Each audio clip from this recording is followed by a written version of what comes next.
Hezbollah के खिलाफ Lebanon के कई इलाकों में एयर स्ट्राइक के बाद अब इसराइल जमीन पर भी बड़े अटैक को अंजाम दे सकता है। कहा जा रहा है कि इजरायली सेना जमीन पर हमले की तैयारी कर रही है। इजरायली सेना प्रमुख ने बुधवार को कहा कि इजरायली बल लेबनान में संभावित जमीनी कार्रवाई करने की तैयारी कर रहा है।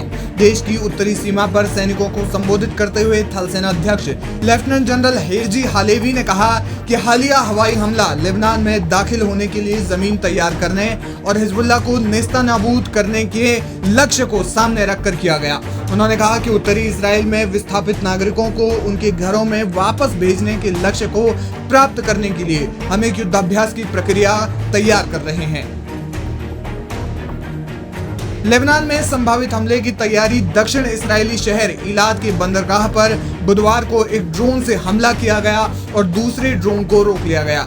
इजरायली सेना ने ये जानकारी दी। इजराइल की बचाव सेवाओं ने कहा कि इस हमले में 2 लोगों को मामूली चोटें आई है।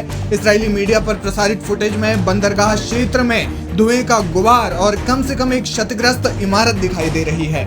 खुद को इराक में इस्लामिक रेजिडेंस कहने वाले एक समूह ने इस हमले की जिम्मेदारी ली है, जो ईरान समर्थित इराकी मिलिशिया का एक अम्ब्रेला समूह है।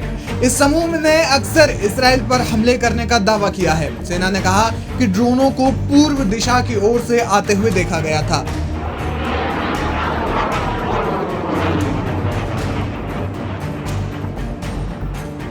बाइडेन ने इसराइल हिजबुल्लाह के बीच युद्ध छेड़ने की आशंका जताई। अमेरिका के राष्ट्रपति जो बाइडेन ने बुधवार को कहा कि इसराइल और हिजबुल्लाह के बीच तनाव बढ़ने के कारण बड़े पैमाने पर युद्ध छेड़ने की आशंका है। हालांकि उन्होंने उम्मीद जताई है कि आगे रक्तपात को रोकने के लिए कोई रास्ता निकाला जा सकता है। बाइडेन ने चैनल ABC पर एक साक्षात्कार के दौरान ये बात कही। उनकी ये टिप्पणी लेबनान में इसराइल और ईरान समर्थित हिजबुल्लाह आतंकवादियों के बीच कई दिनों से जारी गोलीबारी के बीच आई है।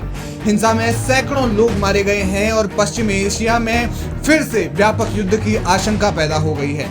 दरअसल बुधवार को हिजबुल्लाह ने इसराइल के तेल अवीव तक को निशाना बनाया था और एयर स्ट्राइक तो उसने इसराइल की खुफिया एजेंसी मोसाद के दफ्तर को निशाना बनाते हुए की थी। इसके लिए उसने बैलिस्टिक मिसाइल का इस्तेमाल किया था और अब इजरायली पीएम बेंजामिन नेतन्याहू का कहना है कि हमारी सेना तब तक नहीं रुकेगी जब तक हिजबुल्लाह को खत्म नहीं किया जाता।